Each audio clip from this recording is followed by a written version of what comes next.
Hello everyone. आज हम इस वीडियो में हिंदी पेडागोजी के क्वेश्चन देखेंगे और ये जो आपका क्वेश्चन पेपर है दिसंबर 28 दिसंबर 2022 को ऑनलाइन में आए थे। तो चलिए शुरू करते हैं। उससे पहले ये आपका लैंग्वेज फर्स्ट है एंड पेपर 2 है। तो चलिए शुरू करते हैं। उससे पहले आप वीडियो को लाइक कर दें, शेयर कर दें। अगर आप इस चैनल पर नए हैं तो चैनल को सब्सक्राइब जरूर कर लें ताकि आने वाले सारे नोटिफिकेशन आपको मिलते रहें। तो हम शुरू करते हैं अपना क्वेश्चन नंबर फर्स्ट से। क्वेश्चन नंबर फर्स्ट कहता है, एक व्यक्ति से दूसरे व्यक्ति को या एक रूप विधान से दूसरे को दी जा रही सूचनाओं के अंतरण में क्यों शामिल है? सूचना अंतर गतिविधि, राय अंतर गतिविधि, तर्क अंतर गतिविधि, प्राथमिकता अंतर गतिविधि। तो आप बताएं क्वेश्चन नंबर फर्स्ट का सही आंसर क्या होगा?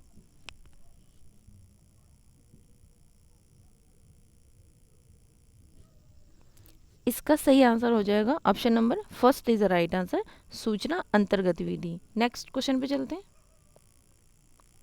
क्वेश्चन नंबर सेकंड कहते हैं, भाषा की कक्षा में आयोजित किए जाने वाले कार्यों की अभिकल्पना करते समय आप क्या मानदंड ध्यान में रखेंगे? फर्स्ट कहते हैं, कार्य ऐसे हो जहां अर्थ, उद्देश्य व बातचीत विनिमय को समुन्नत करें। बात तो बिल्कुल सही है। कार्य ऐसे हो जो शिक्षार्थी की आवश्यकता को पूरा करें। ये भी बात सही है। कार्य भाषा अभ्यास के लिए अवसर प्रदान करें। ये भी आपका सही है। कार्य समय के प्रति जागरूकता को समुन्नत करें। आपका डी भी सही है। तो आपका ए बी सी डी चारों सही है। किस ऑप्शन में है?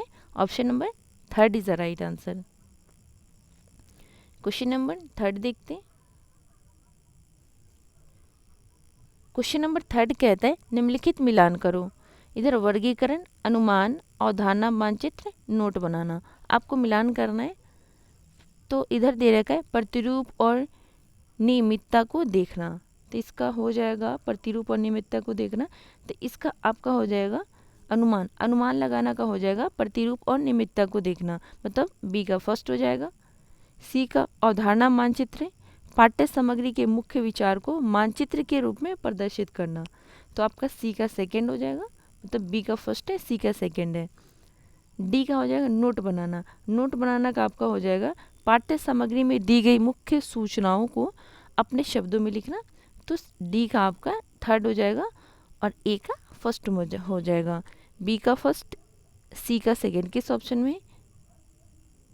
ए का फोर, बी का फर्स्ट किस ऑप्शन में? ए का फोर, एक ही ऑप्शन में, option number fourth is the right answer. Question number 4 देखते हैं। ये कहता है, कक्षा में अध्यापक और बच्चे चॉम्स्की के सिद्धांत पर चर्चा कर रहे हैं। एक विद्यार्थी इस सिद्धांत के चुनौतीपूर्ण पहलुओं और निहितार्थों पर अपने विचार साझा कर रहा है। यहाँ पर समूची कक्षा किस प्रकार के श्रवण में व्यस्त है? तदानुभूति श्रवण, विषय वस्तु श्रवण, विश्लेषणात्मक श्रवण, सराहना बोधात्मक श्रवण। तो इसका सही आंसर हो जाएगा option number third is the right answer, विश्लेषणात्मक श्रवण। नेक्स्ट क्वेश्चन पे चलते हैं।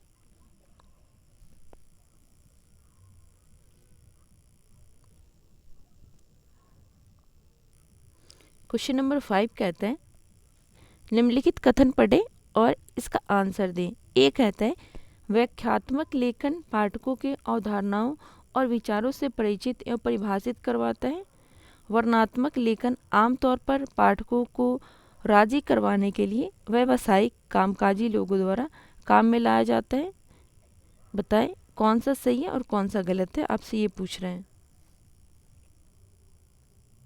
तो इसका सही आंसर हो जाएगा ऑप्शन नंबर आपका ए भी गलत है और बी भी गलत है। किस ऑप्शन में? Option number fourth is the right answer. Question number 6 देखते हैं।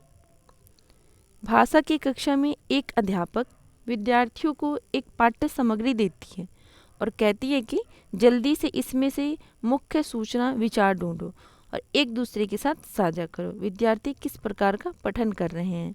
सरसरी तौर पे पठन, बारीकी से पठन, गहन तीव्र पठन, विस्तृत पठन। तो इसका सही आंसर हो जाएगा option number first is the right answer, सरसरी तौर पे पठन। क्वेश्चन नंबर 7 देखते हैं। द्वितीय भाषा के शिक्षण अधिगम के दौरान भाषा अध्यापक को किस प्रावधान करना चाहिए? बोधगम्य निवेश, ड्रिल, अच्छे संकेत, तनाव मुक्त परिवेश।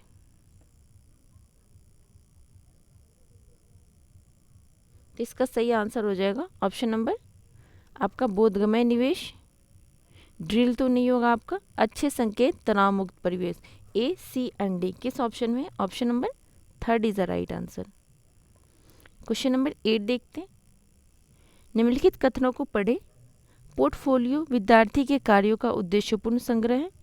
पोर्टफोलियो विद्यार्थियों को अपने खूबियों और कमजोरियों का मूल्यांकन करने के लिए प्रोत्साहित करता है।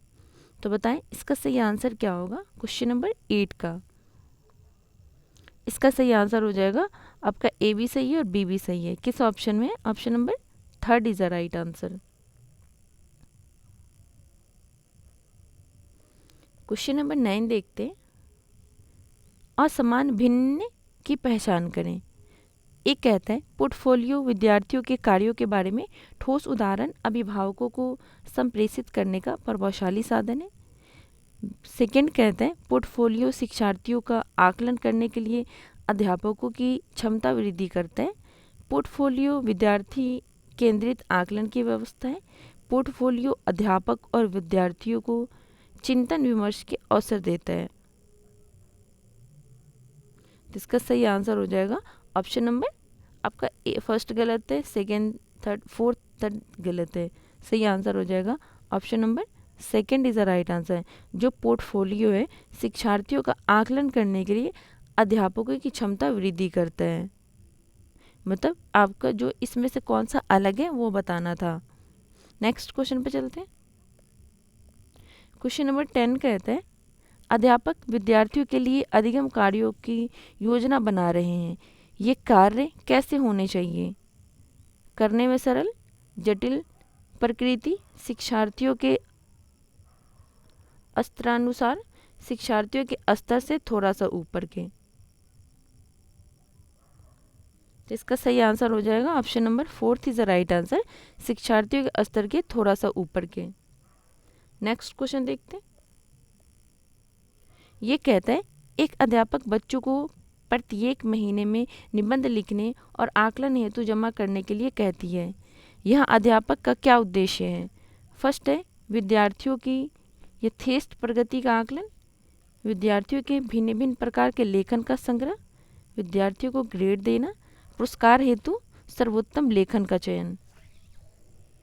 तो आप बताएं क्वेश्चन नंबर 11 का सही आंसर क्या होगा? इसका सही आंसर हो जाएगा option number first is the right answer, विद्यार्थियों की यथेष्ट प्रगति का आकलन।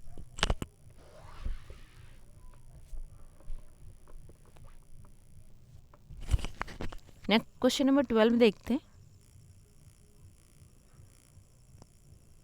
ये कहता है तमिल भाषी युवक को कनाडा में नौकरी मिलती है।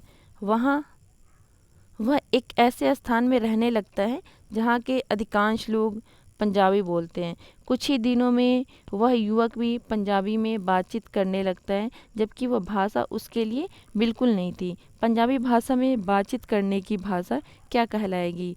भाषा अधिगम, भाषा अर्जन, भाषा निमज्जन, भाषा प्रशिक्षण। इसका सही आंसर हो जाएगा option number second is the right answer, भाषा अर्जन। जिसको हम जाके अपने कॉलेज स्कूलों में सीखते हैं उसको हम भाषा, जिस लैंग्वेज को हम सीखते हैं उसे हम भाषा अधिगम कहते हैं। और जो हम आम बोलचाल की भाषा में सीख लेते हैं, जो हमारे आसपास लोग बाग बोले जाते हैं, उसको हम भाषा अर्जन कहते हैं।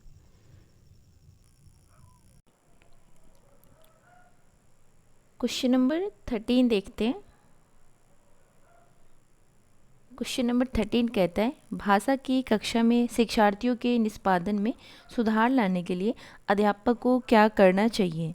शिक्षार्थियों की गलतियां को सबके सामने रेखांकित करना चाहिए। क्या शिक्षार्थियों की गलतियों को सबके सामने रेखांकित करना चाहिए या नहीं? तो ऐसा नहीं करना चाहिए। सेकंड कहता है अगर आपको किसी की बुराई बतानी है तो अकेले में बताओ, अगर आपको किसी की तारीफ करनी है तो पूरी दुनिया के सामने करो। क्वेश्चन नंबर सेकंड ऑप्शन कहता है सीखने के मानक तरीके बताने चाहिए। संप्रेषण हेतु उपयुक्त स्थितियाँ सृजित करनी चाहिए। संप्रेषण के मानक उदाहरण प्रस्तुत करना चाहिए। यहाँ भी मानक है, कट कर दें, यहाँ भी मानक है, कट कर दें। तो आपका सही आंसर हो जाएगा option number 3 is the right answer. संप्रेषण हेतु उपयुक्त स्थितियाँ सृजित करनी चाहिए। क्वेश्चन नंबर 14 देखते हैं। ये कहते हैं कक्षा प्रस्तुतिकरण के समय शिक्षार्थियों का मुख्य रूप से ध्यान किस पर होना चाहिए? अर्थ निर्माण, तथ्यों के क्षेत्र विस्तार, अपभाषा और शब्दजाल, प्रस्तुतिकरण को पूरा करना। तो आप बताएं क्वेश्चन नंबर 14 का सही आंसर क्या होगा? इसका सही आंसर हो जाएगा कक्षा प्रस्तुतिकरण के समय शिक्षार्थियों का मुख्य रूप से ध्यान किस पर होना चाहिए? तो अर्थ निर्माण पर होना चाहिए। Option number first is the right answer. Question number 15 देखते हैं। ये कहता है मिलान करें। इधर सामाजिक, सांस्कृतिक, अंतःक्रियात्मक, विधाएं, संज्ञानात्मक दे रखा है।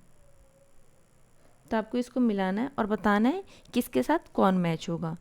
तो सामाजिक और सांस्कृतिक, चलिए हम पढ़ते हैं एक एक करके। सामाजिक और सांस्कृतिक, भाषा विभिन्न उद्देश्यों के लिए विशिष्ट नियमों और पाठ्य सामग्री के विमर्श द्वारा शासित होती है। तो ये किससे मैच होती है? तो ये अंतःक्रिया से मैच होती है। तो आपका बी का फर्स्ट हो जाएगा। सेकेंड ऑप्शन देखते हैं। भाषा संप्रेषणात्मक गतिविधि है जिसमें सामाजिक संदर्भ और प्रथाएं केंद्र में हैं। तो इस किसके साथ मैच हो रहा है? तो इसका सही आंसर हो जाएगा सामाजिक सांस्कृतिक। ए का सेकेंड हो जाएगा आपका।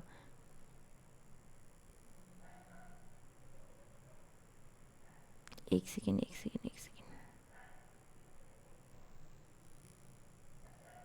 सामाजिक एंड सांस्कृतिक, ए का आपका सेकेंड हो जाएगा। सही है, बिल्कुल सही है। भाषा संप्रेषणात्मक गतिविधि है जिसमें सामाजिक संदर्भ और प्रथाएं केंद्र में है।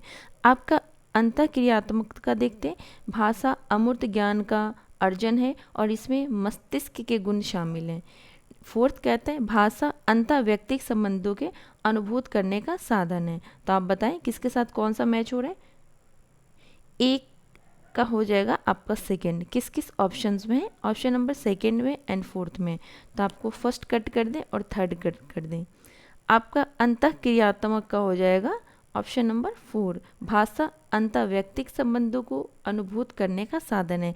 तो बी का 4 किस ऑप्शन में? सिर्फ फोर्थ में। तो आपका सही आंसर हो जाएगा option number 4 is the right answer. और आपका विधायक का हो जाएगा फर्स्ट और आपका संज्ञानात्मक का हो जाएगा थर्ड। नेक्स्ट क्वेश्चन पे चलते हैं। ये आपके लैंग्वेज फर्स्ट के पैडागोजी कंप्लीट हो गए। अब हम चलते हैं लैंग्वेज सेकंड पे। यहाँ से आपका लैंग्वेज 2 का पेपर 2, लैंग्वेज 2 एंड पेपर 2 है ये आपका। यहाँ से आपका पैडागोजी का क्वेश्चन शुरू होता है। तो चलिए हम देखते हैं क्वेश्चन नंबर फर्स्ट से। कहता है निम्नलिखित कथन को पढ़िए और फिर आपको आंसर करना है। तो एक कहता है मौन विधि भाषा अधिगम को मानसिक गतिविधि के रूप में स्वीकृत करती है। बी कहता है मौन विधि में शिक्षार्थी एक वैज्ञानिक या अन्वेषक है जो अनुभव और अवसरों के आधार पर भाषा के प्रति अपनी समझ बनाता है। तो आप बताएं इसका सही आंसर क्या होगा? इसका सही आंसर हो जाएगा ऑप्शन नंबर, आपका ए भी सही है, बी भी सही है। किस ऑप्शन में? Option number third is the right answer. A और बी दोनों सही है और ए बी का कारक है। नेक्स्ट क्वेश्चन पे चलते हैं। क्वेश्चन नंबर सेकंड कहते हैं भाषा की कक्षा में अध्यापक और विद्यार्थियों के बीच संबंध कैसा होना चाहिए? अध्यापक व्याख्या करने वाला और विद्यार्थी श्रोता होना चाहिए। अध्यापक सत्ताधारी और विद्यार्थी मौन ग्रहणकर्ता होना चाहिए। थर्ड कहता है अध्यापक और विद्यार्थी आपस में साझेदारी होनी चाहिए। फोर्थ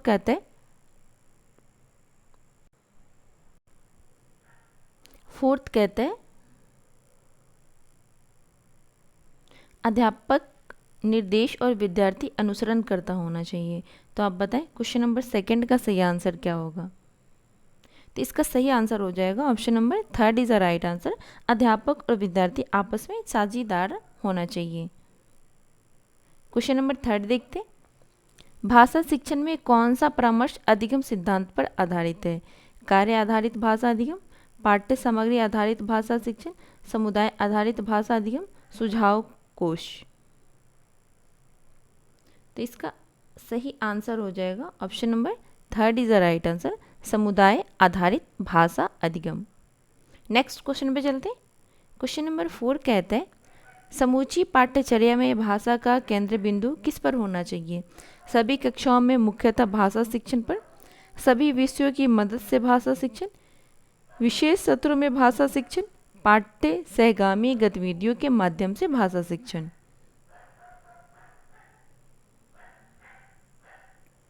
तो इसका सही आंसर हो जाएगा option number second is the right answer, सभी विषयों की मदद से भाषा शिक्षण।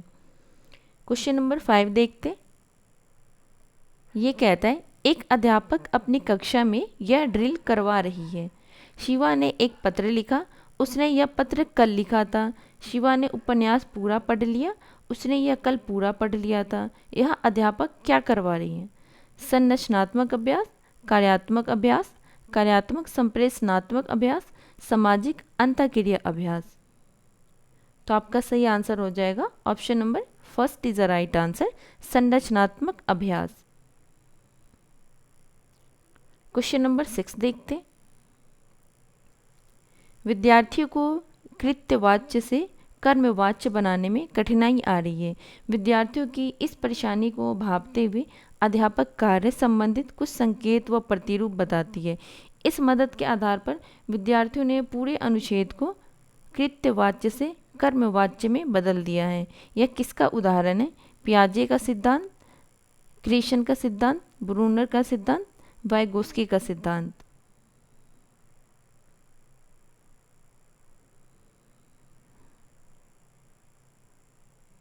आप इतना लंबा चौड़ा क्वेश्चन दे रखा है आपको परेशान करने के लिए, टाइम कंज्यूम करने के लिए। यहाँ क्या करें, अध्यापक कार्य संबंधित कुछ संकेत व प्रतिरूप बताती है। कुछ संकेत और प्रतिरूप किसने कहा है? तो option number 4 is the right answer, ये वाइगोस्की के सिद्धांत के अंदर आता है। क्वेश्चन नंबर 7 देखते हैं। अध्यापक विद्यार्थी को कुछ संकेतों जैसे कहानी का शीर्षक, कहानी के पात्र, थीम, अंत और संदेश के आधार पर कहानी पूरा करने के लिए कहती है।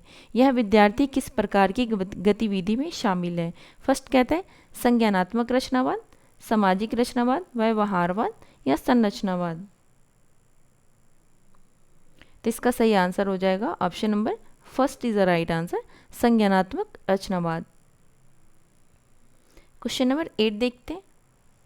अध्यापक अपने विद्यार्थियों से उसकी पहल हवाई यात्रा कहानी पर चर्चा करती है और फिर इसको कक्षा के सामने अभिनीत करने के लिए कहती है। अध्यापक विद्यार्थियों में क्या विकसित करना चाहते हैं? रचनात्मक संप्रेषण, सहयोग, समालोचनात्मक चिंतन। तो इसका सही आंसर हो जाएगा रचनात्मकता, संप्रेषण एंड सहयोग। ABC किस ऑप्शन में है? तो option number first is the right answer. Question number 9 देखते हैं। स्थिति मूलक भाषा शिक्षण किस पर आधारित है? अभिकर्मीकरण, प्रोग्रामिंग, अभ्यास और उत्पादन, तैयारी, प्रस्तुतिकरण और अभ्यास, प्रस्तुतिकरण, अभ्यास और उत्पादन, तैयारी, प्रस्तुतिकरण और उत्पादन। स्थिति मूलक भाषा शिक्षण किस पर आधारित है? तो आपका सही आंसर हो जाएगा option number 3 is the right answer, प्रस्तुतिकरण, अभ्यास और उत्पादन। क्वेश्चन नंबर 10 देखते हैं। ये कहता है सिद्धांतों को ध्यान में रखते हुए उन उपागमों की पहचान करें जो इन सिद्धांतों का अनुसरण करते हों। बोली जा रही और लिखित सामग्री की संरचना और व्याकरणिक विशेषताओं का प्रत्यक्ष रूप से शिक्षण, सामाजिक और सांस्कृतिक संदर्भों से बोली जा रही और लिखित सामग्री का जुड़ाव बनाना, ऐसे कार्य इकाइयों की योजना बनाना जिनका मुख्य केंद्र बिंदु समूची सामग्री के आधार पर कौशल विकसित करने पर हो। तो आप बताएं इसका सही आंसर क्या होगा क्वेश्चन नंबर 10 का?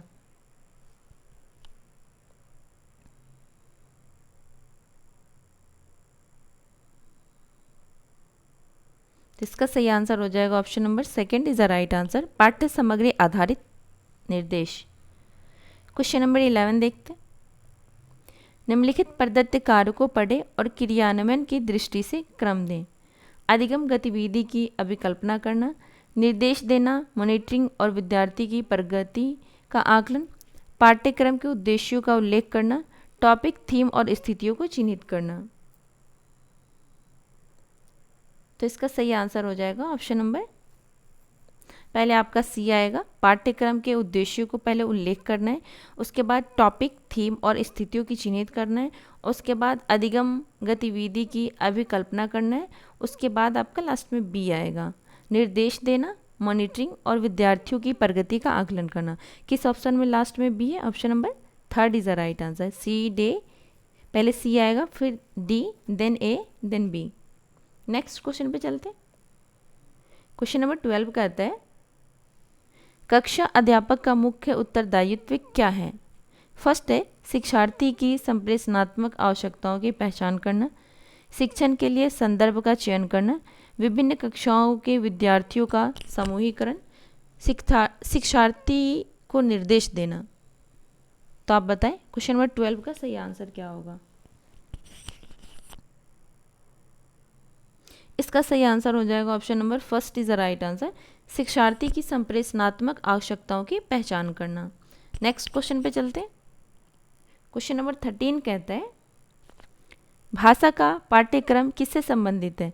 शैक्षिक कार्यक्रमों के क्रियान्वयन से, शिक्षार्थी के निष्पादन का मूल्यांकन, संदर्भ का चयन और स्तरानुसार बांटना, शैक्षिक कार्यक्रमों का प्रबंधन। तो इसका सही आंसर हो जाएगा option number third is the right answer.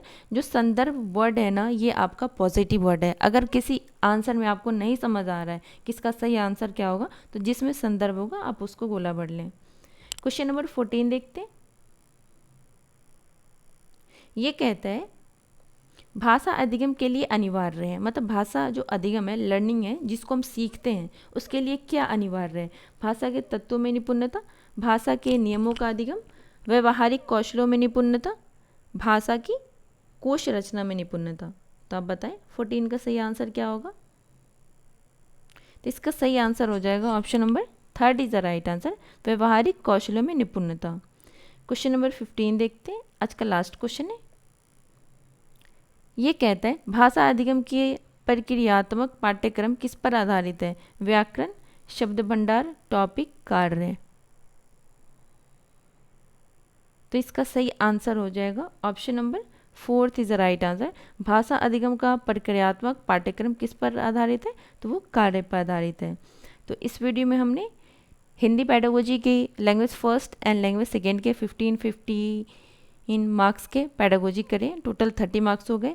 I hope कि आपको ये वीडियो पसंद आएगी। आप इस वीडियो को जरूर देखें, जितना हो सके आप प्रैक्टिस जरूर करें। मिलते हैं आपसे नेक्स्ट वीडियो में। तब तक वीडियो को लाइक करें, शेयर करें, चैनल को सब्सक्राइब जरूर करें। Thank you.